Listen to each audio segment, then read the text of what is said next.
여러분 안녕하십니까?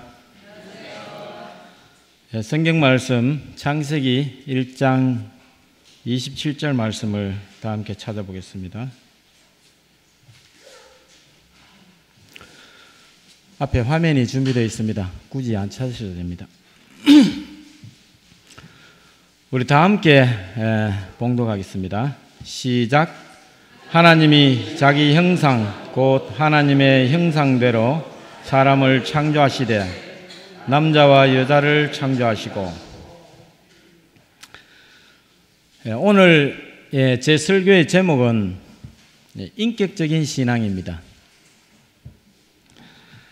하나님께서 사람을 만드실 때 사람을 하나님의 형상대로 만드셨습니다. 우리 모두는 하나님의 형상대로 만들어진 존재입니다. 그리고 그렇기 때문에 우리가 서로 대할 때는 하나님 대하듯이 해야 됩니다. 우리는 다 하나님의 형상입니다. 사람은 지위고하나 빈부귀천을 막론하고 함부로 대할 사람은 단 한 사람도 없습니다. 이 말은 다른 사람들의 가치와 그 인격을 존중해야 한다는 그런 말입니다. 우리 집에 고양이가 있는데요. 굉장히 귀엽습니다. 저는 이 컴퓨터에서 고양이 동영상 보는 걸 굉장히 좋아합니다. 고양이 다큐멘터리에 관해서는 제가 안 본 다큐멘터리가 없어요. 근데 이놈이 참 귀엽고 예쁜데 고양이에게는 인격이 없어요. 유감스럽게. 이 녀석은 그냥 우리를 굉장히 신뢰하지만 고양이에게 인격적인 이 커뮤니케이션, 대화는 되지 않습니다. 그런데 사람 간의 관계가 여러분 인격적이 돼야 된다 그러는데, 이 사람과 사람 간의 관계가 인격적이 되려면요, 사람과 하나님의 관계가 인격적인 관계를 맺어야 됩니다. 그것이 안 되면은 사실은 불가능합니다. 하나님과 인격적인 관계를 맺지 못하면 절대로 사람 간의 관계도 인격적일 수가 없습니다. 거기는 하나님의 형상에 의한 인격이 아니기 때문입니다. 만약에 있다면 그것은 인간의 윤리 도덕적인 혹은 예의의 어떤 범주나 수준을 벗어나지 못합니다. 하나님의 형상에 의한 인격은 윤리나 도덕 또 그 예를 초월하는 것입니다. 오늘 제가 설교를 준비하면서 어떻게 하면 이 개념을, 인격적인 신앙을 정확하게 전달할 수 있을까? 사실은 굉장히 고민했습니다. 잘못 전달되면 이 하나님의 신성을 훼손하는 일이 생기지 않을까 하는 염려입니다. 하나님의 형상, 즉 하나님이 인격적이란 말은 하나님이 인간의 성품을 가졌다는 말이 절대 아닙니다. 그것은 하나님이 사람을 만드실 때 사람 속에 내재토록 하신, 사람 속에 넣어주신 하나님이 형상이 우리에게 가져다 주는 지성과 또 감성과 또 이런 예측할 수 있는 그러한 능력으로서 하나님을 예측할 수 있는 또 이해할 수 있는 그러한 하나님의 격을 말하는 것입니다. 말이 조금 어려운데요. 제가 설명을 잘 못 드려서. 그래서 그분이 인격적인 분이시고 우리가 그분의 형상을 따라 지음을 받았으니 그분과의 우리의 관계도 인격적이 되어야 된다는 그런 말입니다. 제가 여러분 아시다시피 어릴 때는 장로교인이어서 유년주일학교에 갔다가 집으로 돌아갈 때 우박을 만났습니다. 그때 우박이 얼마나 큰지요. 우리 주먹만한 우박이 막 쏟아지더라고요. 제가 들판을 걸어오는데 얼마나 무서운지 몰라요. 얼마 전에 러시아에 중만한 우박이 내려가지고 차들이 다 부서졌잖아요. 중만한 우박이 막 쏟아지는데 내가 얼마나 무서워가지고 집으로 막 걸어만 나살레로 부랴키 쫓아갔어요. 그래서 사고받고 골방에 들어가서 정말 무릎 꿇고 제가 얼마나 기도드렸는지 모릅니다. 하나님 살려주십시오. 그래서 저는 그때 제가 믿는 그 하나님은 저승사자 같은 하나님입니다. 하나님이 우리를 죽이려고 잡으러 온 줄 알았어요. 그래서 너무 무서워가지고 골방에 들어가서 정말 그때 제가 얼마나 간절히 기도했는지, 초등학교 한 3, 4학년 됐을까요? 얼마나 간절히 기도했는지 지금도 그 기억이 생생합니다. 제가 좀 더 자라가지고 10대 후반쯤인가요? 한 번은 장례에 따라갔습니다. 장례식에. 근데 장례식에 가니까 이제 땅을 파고요. 그 다음에 하관을 하잖아요. 그 하관을 하는데 직관이 탁 나오더니 하는 말이 지금 몇 시니까 무슨 띠는 보지 말래요. 보면 안 된다 그래요. 근데 제가 또 호기심이라면 또 대단하잖아요. 그 말 하는데도 더 보고 싶어가지고 그걸 딱 봤어요. 하관하는 장면을. 제가 그 하관하는 장면을 보고 와가지고 그 직관의 말이 걸려가지고요. 제가 맨날 며칠 동안 고민했습니다. 내가 죽는 건 아닐까. 참 제가 하나님을 얼마나 오해했는지 모릅니다. 근데 그 나중에 그 이유를 물어봤어요. 왜 보지 말라고 하는가, 뭐 제가 조사해보고 찾아보고 물어보니까 이유는 없대요. 여러분, 어떤 그런 일에 이유는 없습니다. 논리적인 이유 없습니다. 그냥 그렇게 정해놨대요. 예. 어떤 신인지. 예. 그렇게 정해놨기 때문에 그걸 보면 안 된다는 것입니다. 논리적인, 인격적인 이유는 전혀 없다는 것입니다. 풍수를 관장하는 신이 그렇게 단지 정해놨기 때문에 몇 시에는 무슨 띠는 보면 안 된다. 정확하게는 모르겠어요. 이 띠 동갑이 있어서 몇 년생을 보면 안 된다. 그였는지는 지금 기억이 없습니다만.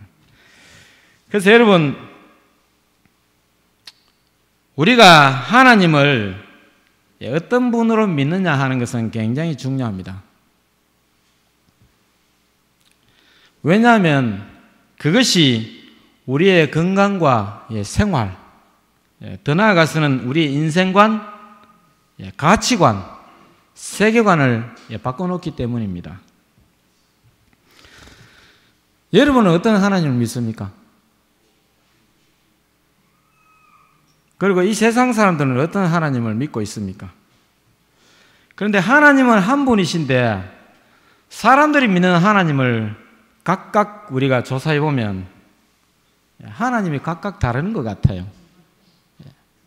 하나님 분명히 한 분이신데 그들이 믿는 하나님은 각각 다른 하나님을 믿고 있는 그러한 생각을 할 때가 굉장히 많습니다. 여러분, 세계적인 물리학자 아인슈타인은 하나님을 순수한 수리적 정신, 그런 개념으로 봤습니다. 그는 수학자예요. 물리학자이기 때문에 순수한 수리적인 정신이다. 물론 아인슈타인을 두고 그는 이 기독교인이다 아니다 굉장히 논란이 많습니다. 또 어떤 사람들은요, 하나님을 일본 순사 같은 사람으로 봅니다. 일본 순사 아시지 않습니까? 우리 어릴 때 아이들이 울면 야, 순사 온다. 그 순사는 우리 경찰이 아니고 일본 순사 이야기입니다. 굉장히 무서웠죠. 공포의 대상 아닙니까? 또 제가 어릴 때 좀 전에 경험을 말씀드린 대로 하면 저는 그 당시 하나님은 저승사자인 줄 알았어요. 또 사람들이 또 어떤 하나님을 믿느냐면 하나님은 버릇없는 아이가 응석을 부리는데 그것을 한없이 받아줘가지고 아이를 완전히 버릇없는 못된 아이를 키우는 할아버지쯤으로 생각하는 분들도 있습니다. 그래서 오랫동안 교회 안에 있는 오랫동안 하나님을 믿었다가 하는 사람들도 심지어 하나님이 어떤 분인지 잘 모르는 경우가 많다는 것입니다. 그러나 성경이 우리에게 말씀해 주시는 하나님은 인격적인 하나님입니다. 오늘 저는 이 하나님의 여러 가지 이 속성 혹은 품성들을 통하여 하나님과 우리 간의 인격적인 관계를 통한 인격적인 신앙에 대해서 말씀을 나누고자 합니다.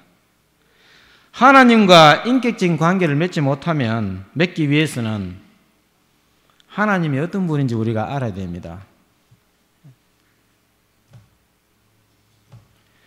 첫 번째로 하나님은 사랑이십니다. 요한일서 4장 7절과 8절에 보시면 사랑하는 자들아 우리가 서로 사랑하자. 사랑은 하나님께 속한 것이니 사랑하는 자마다 하나님께로 나서 하나님을 알고 사랑하지 아니하는 자는 하나님을 알지 못하나니 이는 하나님은 사랑이심이라. 여러분, 사랑은 본래 하나님의 것입니다. 인간에게 있는 사랑은 하나님의 사랑을 단지 반사할 뿐입니다. 하나님의 본질이 사랑이고 사랑이 하나님의 본질이라는 말입니다.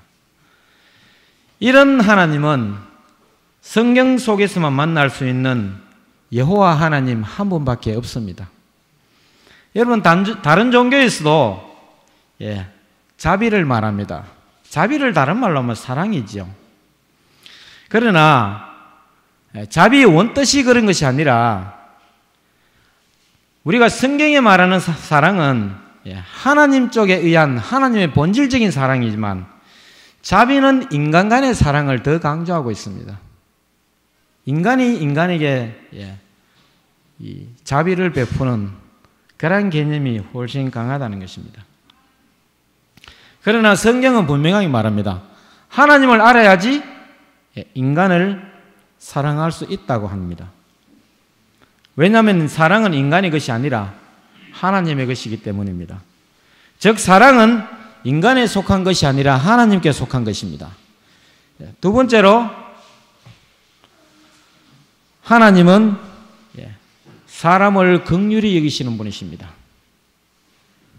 에베소 2장 4절과 5절에 보시면 긍휼에 풍성하신 하나님이 우리를 사랑하신 그 큰 사랑을 인하여 허물로 죽은 우리를 그리스도 예수 안에서 살리셨고 갈로에서 너희가 은혜로 구원을 얻은 것이라.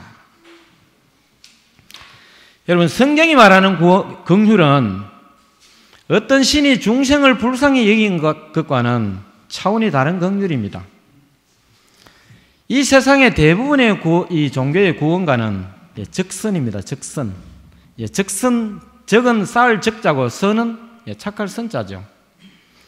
다른 말로 적선은 착한 일을 벽돌 쌓듯이 쌓는다는 말입니다. 그것이 구원의 조건이에요.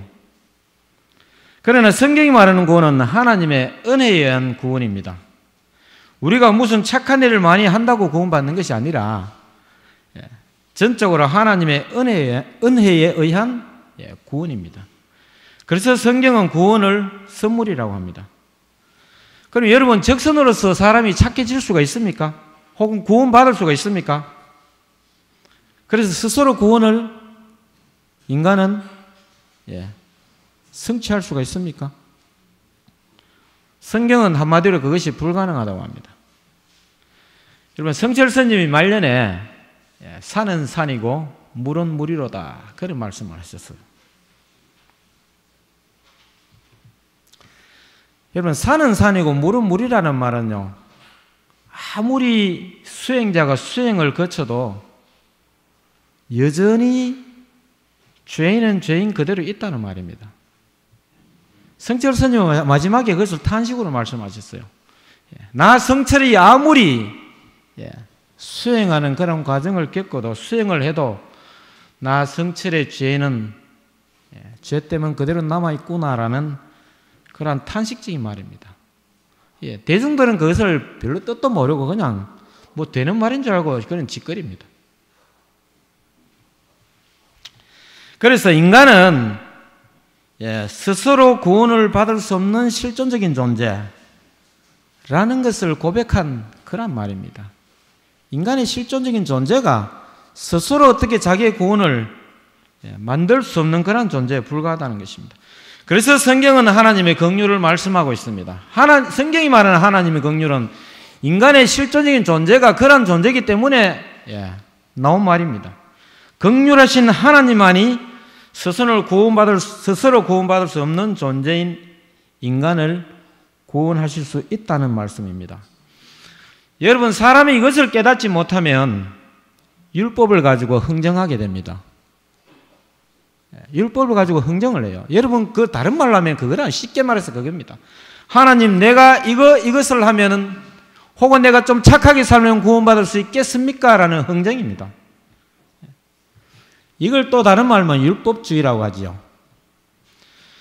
그래서 무언가를 행함으로 인한 구원을 그들이 갈망하고 있는 것입니다. 여러분, 사실은 흥정을 하려면 누구처럼 해야 되느냐면 성경에 흥정하는 장면이 나와요. 그래서 이 동양 문화를 오리엔트 문화가 흥정 문화라고 하잖아요. 우리의 믿음의 조상인 아브라함이 흥정을 하죠. 누가 하고요? 하나님하고 흥정합니다. 하나님이 소돔 고모라를 멸하러 간다니까 아브라함이 하나님과 흥정하죠. 하나님 50명이면 됐습니까? 좀 깎잖아요. 45명이면 됐습니까? 30명, 20명, 결국은 10명의 성정이 안 됐죠. 그래서 아브라함이 감히 하나님과 흥정을 할 수 있었던 것은 제가 생각에는 아브라함은 하나님의 그 품성을 분명히 깨달은 것 같아요. 여러분, 그것을 깨닫지 못하고 감히 하나님이 소돔 고모라를 멸하러 간다고 하는데 그가 앞을 가로막고 못 갑니다 라는 그런 말을 할 수가 있겠습니까? 만약에 우리한테 하나님이 내가 소돔 고모라를 멸하러 간다, 오늘 저녁에 서울 장안동을 내가 쑥밭을 만들기 위해서 왔다 병렬아 이러면 우리가 뭐라고 하겠습니까? 하나님 어서 오십시오. 좀 늦으셨네요. 진작 오셔야 되는데 어서 가십시오. 이렇게 해야 되지 않겠습니까? 그래서 그런 아브라함은 하나님이 소돔 고모라를 멸하러 간다니까 가로막아요. 왜? 자기가 생각하는 하나님의 긍휼로 볼 때 하나님이 그렇게 하실 분이 아니라는 것을 그는 분명히 믿었습니다. 여러분, 오늘 장감리 교회에 그런 분들이 굉장히 많습니다. 바른 기별들을 그들이 진리를 못 들어서 그렇지, 그들이 준비만 되면은 당장 바른 진리를 찾아서 올 분들이 굉장히 많아요. 우리가 아직 그릇이 준비가 안 됐을지도 모릅니다. 그래서 엘리야가 숨은 7천이 있다고 했는데 그들 속에 숨은 7천이 굉장히 많을 줄로 믿습니다.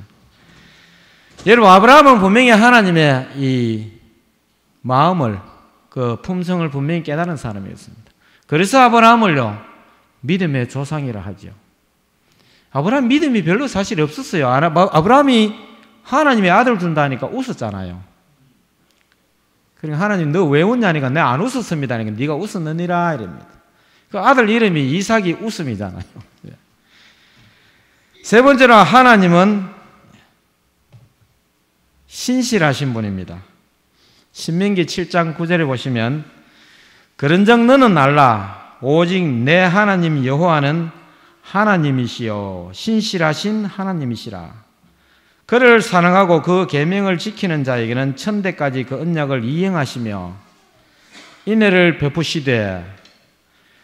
여러분, 신실하다는 말은 믿을 수 있고 그가 하는 일에 대해서 우리의 지성과 감성으로 예측할 수 있고 이해될 수 있다는 말입니다. 사람들이 점을 치고 굿을 합니다. 뭐 때문에 굿하고 점 치는지 아십니까? 점 치는 사람들의 심리가 뭔지 아십니까? 굿하는 사람들하고. 그 사람들의 심리는 자기들이 믿는 신을 믿을 수가 없어요. 뭘 못 믿냐면 자기들이 믿는 신을 믿을 수 없고 예측할 수 없어요. 자기들한테 도대체 어떻게 할지 궁금하고 불안하기 때문에 그들이 점을 보고 굿을 하는 것입니다. 도대체 내가 뭐 때문에 이런 화를 당했을까? 내가 뭘 잘못해서 이럴까? 라는 불안감, 불신이 그들로 하여금 굿을 하게 하고 점을 치게 합니다. 한마디로 궁금증 때문입니다. 궁금증. 그 신을, 자기들이 믿는 그 신을 신뢰할 수가 없어요. 신뢰하는 마음이 없기 때문입니다. 그러나 우리가 믿는 하나님은 신명기 7장 9절에 보시면 신실하시다 하십니다. 신실하신 하나님. 여러분, 한국 사회는 어떤 큰일이나 큰 계획을 앞두고 고사를 지냅니다. 다 고사를 지냅니다. 왜 고사를 지낸지 아십니까? 불안하기 때문에, 불안하기 때문에. 큰 프로젝트를 앞두고 큰 공사를 해야 되면은 무슨 일이 일어날까 불안하기 때문에 돼지머리 두고 또 자동차 사가지고 고사 지내잖아요. 저 팔공산, 저 삼거리 가면 밤에 자동차에 그 마르맹대 묶어놓고 고사 지낸 사람 많습니다. 요즘도 가면 전이 가면 있습니다. 그것은 그들이 믿는 신이 어떻게 할지 예측할 수 없고 믿을 수 없기 때문에 그 신을 달래고 그 신에게 잘 보이게 하기 위한 행위입니다. 여러분, 에밀레종을 만들었어요. 에밀레종 만들 때 고사 지냈을까요? 분명히 지냈어요. 그 큰 국가적인 사업을 하는데 고사 지냈습니다. 고사 지낸데도 종이 소리가 안 나요. 하나님이 예측할 수 없는 하나님이니까 도대체 왜 안 난지 몰라요. 그래서 그들이 머리 맞대고 의논해 보니까 하나님이 삐진 거 아닙니까? 뭐가 삐졌어요? 인간의 성의가 부족한 겁니다. 인간의 행함이 부족해요. 그래서 아리따운 처자 하나쯤은 잡아먹어야지 종의 소리를 내주게 하시는 하나님, 이것이 그들의 하나님에 대한 개념이 있습니다. 그래서 처녀를 제물로 바친 겁니다. 그제서 종이 소리가 나도록 하는 하나님, 일관성도 없고 약속 같은 것은 아예 없는 하나님입니다. 그러나 성경 속에서 만나는 하나님은 신실하신 분이십니다. 우리의 선한 동기로서 우리가 동기가 선하다면 예측할 수 있고 믿을 수 있는 분입니다. 그리고 약속을 지키시는 분입니다. 여러분, 성경을 구약과 신약이라고 하잖아요. 그 약자가 뭡니까? 약속, 언약 약자잖아요. 그래서 성경 전체가 하나님의 약속입니다.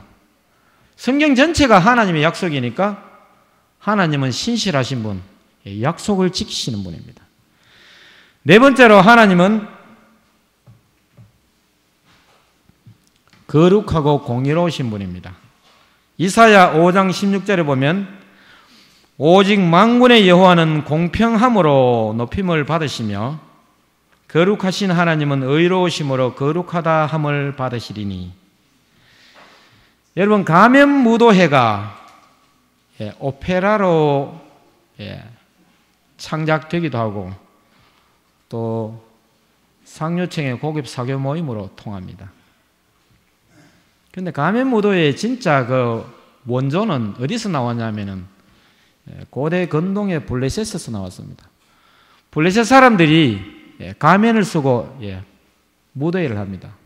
왜 무도회를 하느냐면은 서로 얼굴을 못 알아보도록 하기 위해서. 얼굴을 알면 곤란한 일이 생길 것 같아요. 그런데 이 가면 무도회는 원래 종교적인 행사입니다. 이게 축제예요. 종교적인 의식이고 행사입니다. 그래서 성적인 타락을 즐기는 고대 블레셋 사람들의 종교적인 행사가 가면 무도회입니다. 그것이 오늘날 서구 유럽의 현대 문명에서 오페라로 창작되고 또 고급 사교 모임의 어떤 그런 파티로 우리가 인식되는 어떤 원래 뿌리는 그거예요.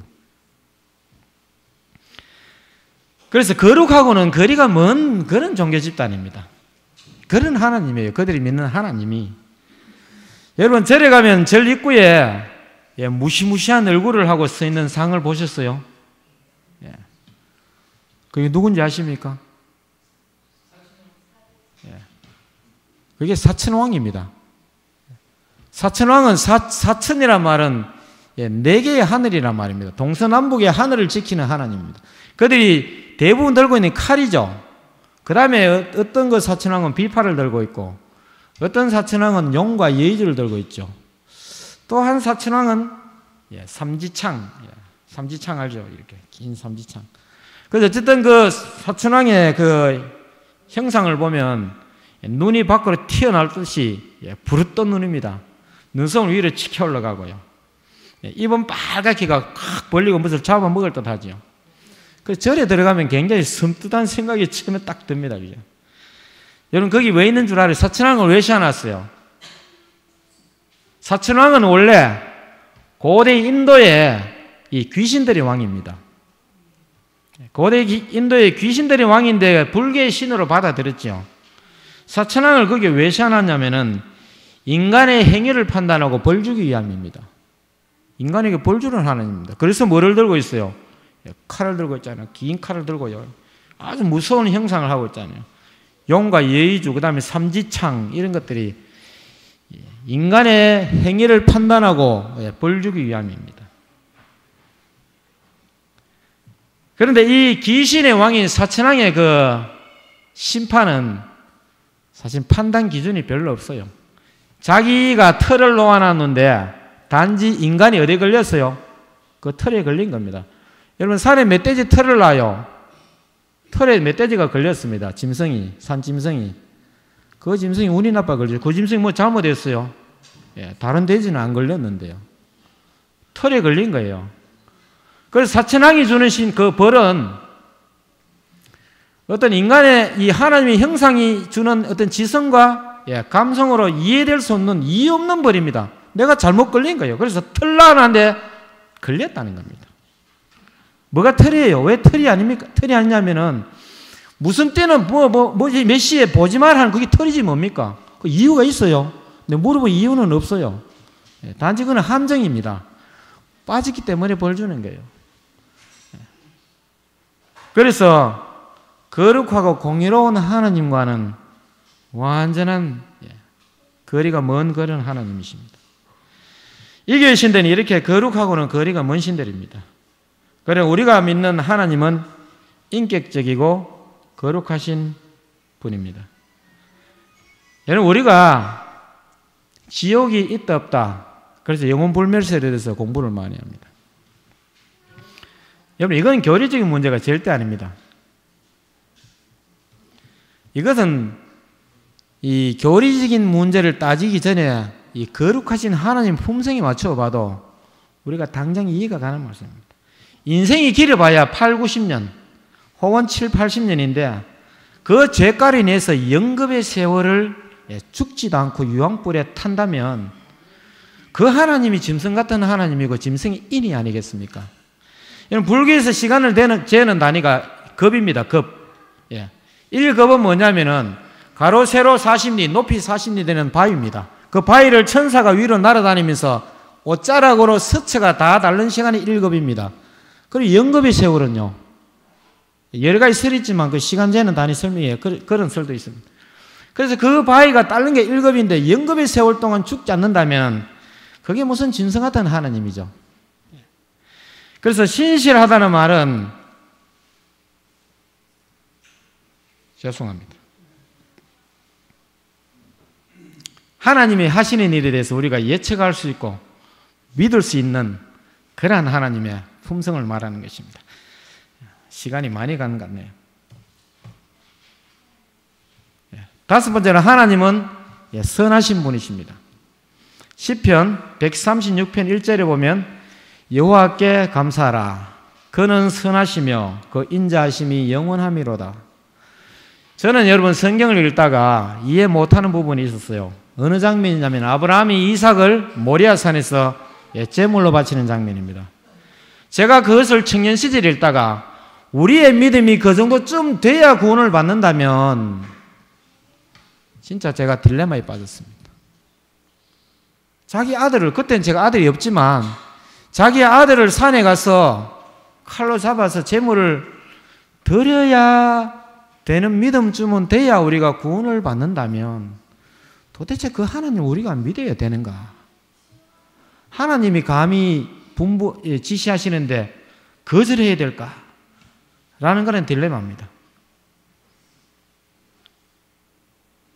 그래서 만약 이 사실이라면 하나님이 하시는 거니까 감히 거부도 못하고 해야만 될까? 아무리 생각해도 정말 있을 수 없는 일이다. 이러한 생각을 늘 마음에 잔재, 찌꺼기처럼 남아 있었습니다. 그런데 고대 근동의 어떤 그 지역 신들을 제가 조사해 보고서 그 이유를 알게 됐습니다. 여러분, 이 의식은 암몬의 국가신이 몰렉입니다. 이 몰렉은 유화를 제물로 받는 신이었습니다. 그 다음에 이 모압의 수호신 그모스 이 신도 유아를 번제로 드릴 때 불에 태워드리는 것을 받는 신이었습니다. 그래서 우리는 하나님이 이러한 일을 요구하실 분이 절대로 아니라는 것입니다. 이 장면에서 우리는 성경의 직접적인 기록은 없지만 하나님이 무언가 선과 악의 대쟁투에 곤란을 당해서 우리에게 억지 소리를 하시는 것이 아닐까, 그렇게 생각해 볼 수가 있습니다. 그렇게 결론은 이삭이 제물로 드려지지 않지 않습니까? 또 그런 장면이 욥기에도 나옵니다. 욥이 하나님이 욥에게 시험을 주는 것은 하나님의 진심이 아니었어요. 뭐 때문에 그렇게 했습니까? 사단과의 어떤 성과의 대쟁투 때문에, 쟁투 때문에 그랬죠. 그러나 아브라함은 곤란을 당하는 하나님께 무엇을 갖다 주셨습니까? 승리를 갖다 줬죠. 아브라함이 그 순종 안 했으면은 사단은 계속해서 말하죠. 하나님, 아브라함은 당신 사람이 아니고 내 사람입니다. 왜요? 당신이 백세의 아들 줬으니까 따르지. 아들 한번 세볼까? 당신 사람이 내 사람인지 따지지 않겠습니까? 그러나 아브라함은 그런 곤란을 당하는 하나님께 승리를 안겨다 주는 그런 사람이었습니다. 그래서 믿음의 조상이 됐겠죠.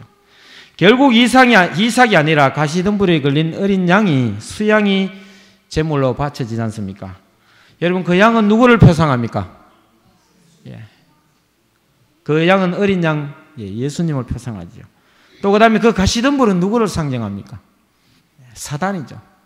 양이 뿔이 가시에 걸렸으니까 하나님이 그 가시 같은 사단에게 논리에 걸려가 꼼짝도 할 수 없는, 아브라함에게 아들을 바쳐봐라 할 때까지는 하나님이 사단에게 아브라함이 믿음의 사람이라는 것을 증명할 길이 없지 않습니까? 그런데 이스라엘 백성들은 그러한 일들을 했었지요.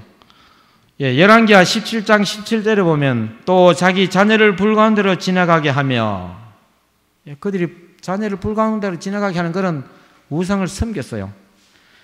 복술과 사술을 행하고, 이런 복술, 사술은 미신적인, 복술이라는 것은 어떤 원시적인 신앙, 사술이라는 것은 미신입니다. 스스로 팔려 여호와 보시기에 악을 행하여 그 노를 격밟게 하였으므로. 여섯 번째, 하나님은 모든 죄를 용서하시는 분입니다. 여러분, 마태복음 26장 27절에 보시면 또 잔을 가지사 살해하시고 저에게 주시며 가라사대 너희가 다 이것을 마시라. 여러분, 이 장면은 예수님이 잡히시기 전날 밤에 최후의 만찬을 하는 장면입니다. 여기서 예수님이 다라고 합니다. 다라고 하신 것은 누구를 염두에 두고 하신 말씀입니까? 가룟 유다를 염두에 두고 하신 말씀입니다. 예수님을 팔아넘긴 가룟 유다를 예수님은 미리 용서하신 거예요. 아직 팔지도 않았잖아요. 여러분, 유다가 예수님을 판 죄를 회개하고 예수님께 돌아왔다면 구원을 받을 수 있었습니까? 물론 받을 수 있었죠. 그러나 가룟 유다는 그 용서를 거절하고 스스로 죄짐을 자기가 지고 스스로 자살로서 생을 마감했습니다. 여러분, 이 세상에 하나님을 팔아넘긴 사람까지 용서하는 신을 어디에서 발견할 수가 있습니까? 없습니다. 하나님을 죽인 사람까지 용서하시는 하나님, 그분이 바로 우리가 믿는 여호와 하나님이십니다. 이상구 박사님이 삼육대학에서 강좌를 하나 개설해서 지금 강의하시는데 그 강좌 제목이 뭔지 아십니까? 전에 말씀하셨는데요. 생명신학입니다. 그런데 그분의 이 강좌를 저는 잘 들어보지는 않았지만 우리가 생명신학의 그 논지가 뭐냐면은 우리가 병이 드는데 병의 원인이 뭐예요? 자문의 말씀대로 뼈로 마르게 하는 스트레스잖아요. 심령의 근심이 뼈를 마르게 하는데 스트레스가 병이 들게 하는데 스트레스의 진짜 그 뿌리는 뭐냐면은 바로 죄책감이라는 것입니다. 인간의 원초적인 죄책감, 그것이 인간의 스트레스를 유발시킨다는 겁니다. 그래서 지금 선하신 하나님, 모든 것을 용서하시는 하나님을 믿는 우리는 이 시간 이후로는 그런 죄책감에 더 이상 매일 필요가 절대로 없습니다. 하나님의 용서를 받아들이고 믿으시기를 간절히 바랍니다. 요즘 우리는 한 자매를 안실 오후에 방문을 하고 있습니다. 목사님께서도 몇 번 방문을 하셨는데요. 이 자매는 세상과 다른 사람에 대한 두려움으로 가득 차 있습니다. 그래서 바깥 출입을 못해요. 그런데 우리가 방문해서 어떤 말씀을 주고 기도를 해드리면 굉장히 좋아합니다. 지난주 우리 집사람하고 이 집사님 몇 분하고 안식일 저녁에 우리가 가서 셀 목장 경비로 저녁을 사드리고 우리가 한 시간 정도 제가 말씀을 일부러 성경을 안 가져갔어요. 그분은 굉장히 독실한 불교 신자인데 성경을 가져가면 그 부분을 가지니까 당신의 종교, 우리 종교에 대해서 허심탄회하게 좀 우리가 논해보자. 그리고 내가 기도해도 될까요? 하니까 기도해달라요. 기도하니까 엎드려서 통곡을 하면 울더라고요. 살려달라고. 그분은 무서워서 밖에 나가지를 못해요. 누가 자기를 해치는 것 같고 누가 따라오는 것 같아요. 궁극적으로 그 자매가 떨고 있는 것은 그 자매가 믿는 신이 두려워 떨고 있는 것입니다. 그것이 사람에 대한 어떤 피해 망상적으로 나타나는 현상, 신드롬일 뿐입니다. 그 뿌리는 그 자매가 믿는 신이 두려워서 떨고 있는 겁니다. 마태복음 25장에는 이런 하나님을 믿는 사람이 나옵니다. 25장 24, 25절에 한 달란트를 받았던 자도 와서 가로되 주여 당신은 굳은 사람이라 심지 않는 데서 거두고 해치지 않는 데서 모으는 줄 우리가 알았으므로 두려워하여 나가서 당신의 달란트를 땅에 감추어 두었나이다. 보소서 당신의 것을 받으셨나이다. 여기서 굳은 사람은 영어로 하드맨입니다. 하드맨은 뭡니까? 딱딱한 사람이라는 그런 말 아닙니까? 여러분, 이 세상에 많은 사람들이 이런 딱딱한 굳은 하나님을 믿고 있습니다. 심지어 교회 안에도 이런 사람들이 이런 믿음이 굉장히 많습니다. 우리가 인격적인 하나님을 만나지 못하면 누구든지 두려움에 떨게 됩니다. 그러나 온전한 사랑은 두려움을 내어 쫓는다고 하죠. 요한일서 4장 8절의 말씀이 사랑 안에 두려움이 없고 온전한 사랑이 두려움을 내어 쫓나니 두려움에는 형벌이 있음이라. 두려워하는 자는 사랑 안에서 온전히 이루지 못하느니라. 사랑하는 성도 여러분, 우리가 인격적인 하나님을 만나지 못하면 우리는 원시적인 토테미즘에 빠지게 됩니다. 토테미즘이라면 나무, 산, 바위 이런 걸 섬기는 신앙입니다. 또 인격적인 하나님을 만나지 못하면 우리는 미신적인 샤머니즘에 빠집니다. 우리는 토테미즘, 샤머니즘에서 자유로운 줄 아십니까? 인격적인 하나님을 만나지 못하면 또 다른 형태의 미신이요, 또 다른 형태의 어떤 토테미즘적인 신앙입니다. 우리는 단지 이름은 예수인 이방신을 섬기고 있을지도 모릅니다. 이름은 예수지만 그 몸뚱이는 이방의 사악한 신을 섬기는 또 다른 형태의 미신, 또 다른 형태의 원시 종교에 우리가 빠져 있는지도 모릅니다. 여러분, 제가 처음으로 다시 돌아가겠습니다. 첫 번째, 하나님의 사랑을 깨닫지 못하면, 하나님의 사랑을 깨닫지 못하면 사랑받을 만한 사람만 사랑하고 존경받을 만한 사람만 사랑하게 됩니다. 그것이 사람의 본질입니다. 그러나 하나님의 사랑을 깨달으면 진정으로 하나님을 사랑할 수 있게 됩니다.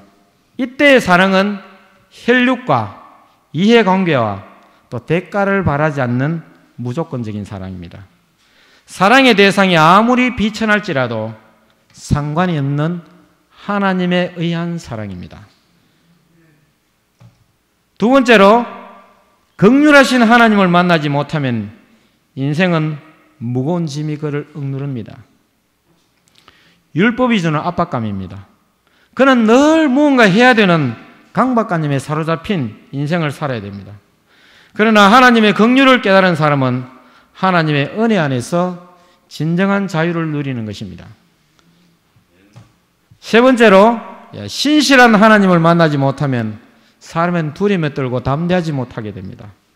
무슨 일을 할 때마다 불안하고 두렵습니다. 왜냐하면 하나님의 신실을 모르기 때문입니다. 그런 사람이 환난을 만나면 하나님을 의심합니다. 그러나 신실하신 하나님을 만난 사람은 환난 중에도 담대하게 됩니다. 자신의 동기가 순수할 때 그는 아무 두려움을 느끼지 않습니다. 신실하신 하나님이 자신과 함께 할 것이라는 언약이 있기 때문입니다. 그리고 그 하나님께서 주시는 초달을 달게 받습니다. 여러분, 초달이 뭐냐면은 회초리 초자입니다. 잠언 13장 24절에 초달을 참아 못하는 자는 그 자식을 미워함이라. 자식을 사랑하는 자는 근실히 징계하느니라. 여기서 초달은 회초리라는 말입니다. 그래서 우리가 신실한 하나님을 만나지 못하면 그 회초리를 맞을 때 하나님을 불신하고 의심하게 된다는 것입니다. 네 번째로,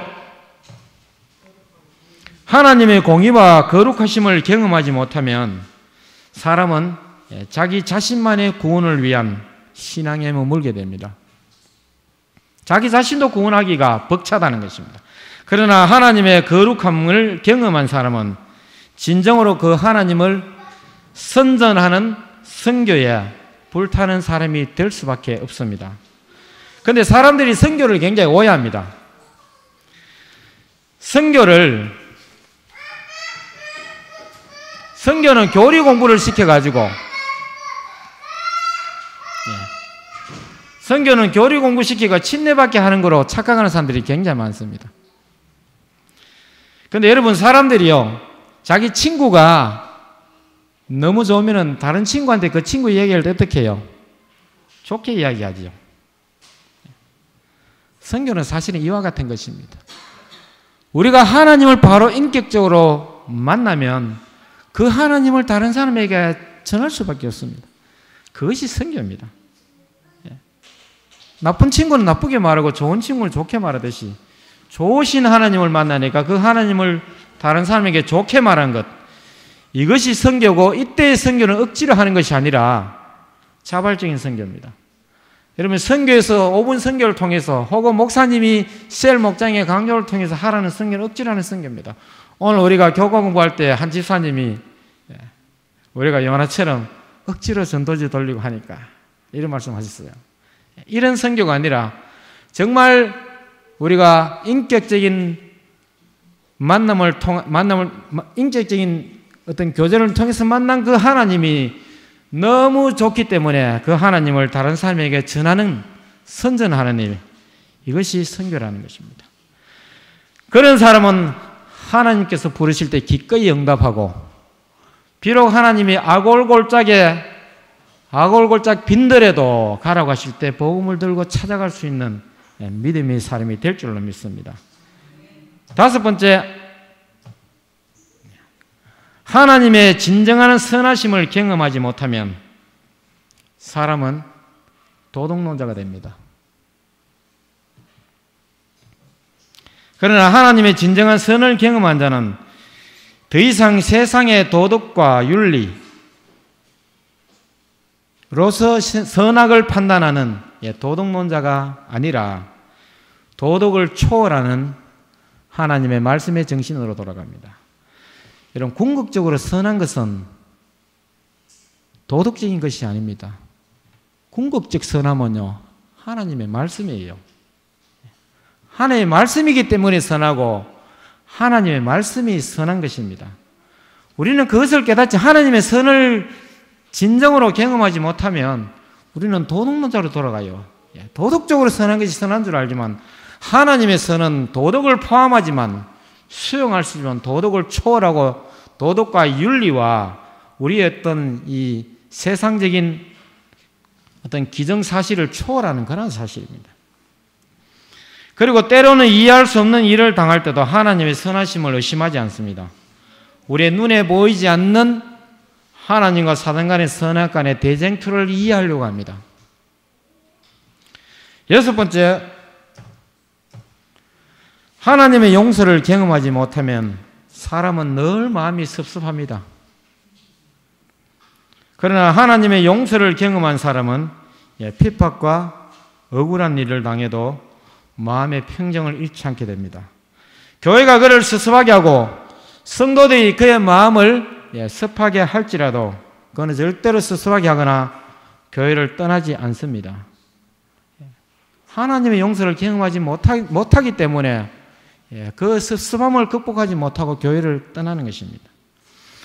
어떠한 모함과 핍박과 환난을 당하여도 믿음을 끝까지 지키는 신실한 믿음의 소유자가 된다는 말입니다. 그 이유는 인간적인 알력과 섭섭함과 또 못마땅함이 우리와 하나님 사이에 맺어진 인격적인 관계를 깰 수가 없기 때문입니다. 살아가는 성도 여러분, 우리가 하나님을 믿는 것은 하나님의 품성을 믿는다는 말과 같은 말입니다. 우리의 믿음과 사상과 철학과 삶 속에 깃든 하나님의 품성이 우리의 삶을 통하여 드러내는 저와 여러분이 되기를 간절히 바랍니다. 결론을 말씀드립니다. 성경 전체가 믿음으로 말면 의를 우리에게 보여주는 말씀입니다. 그것은 우리의 공로나 선한 행위가 전혀 개입되지 않는 전적인 하나님께서 주시는 의입니다. 그래서 칭이라고 하는 것입니다. 그리고 그 사실을 믿는 자에게는 누구든지 영원한 기업을 주시겠다고 약속하셨습니다.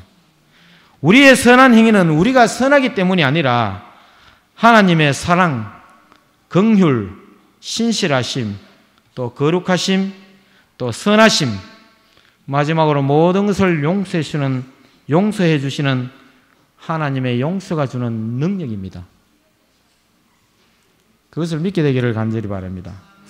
이 사실을 믿는 자는 진심으로 형제를 사랑할 수 있고 조건 없는 구제를 베풀고 세상과 하나님 앞에 담대한 사람이 되며 주님의 거룩함과 공의를 본받을 것이고 성과 악이 모호한 세상에서 나침반과 같이 정확한 하나님의 말씀으로 돌아갈 것이며 진정으로 형제를 용서할 줄 아는 사람으로 거듭날 것입니다. 인격적인 하나님과의 관계를 통한 인격적인 신앙이 저와 여러분의 생애를 주관하게 되기를 간절히 바라면서 말씀 마치겠습니다.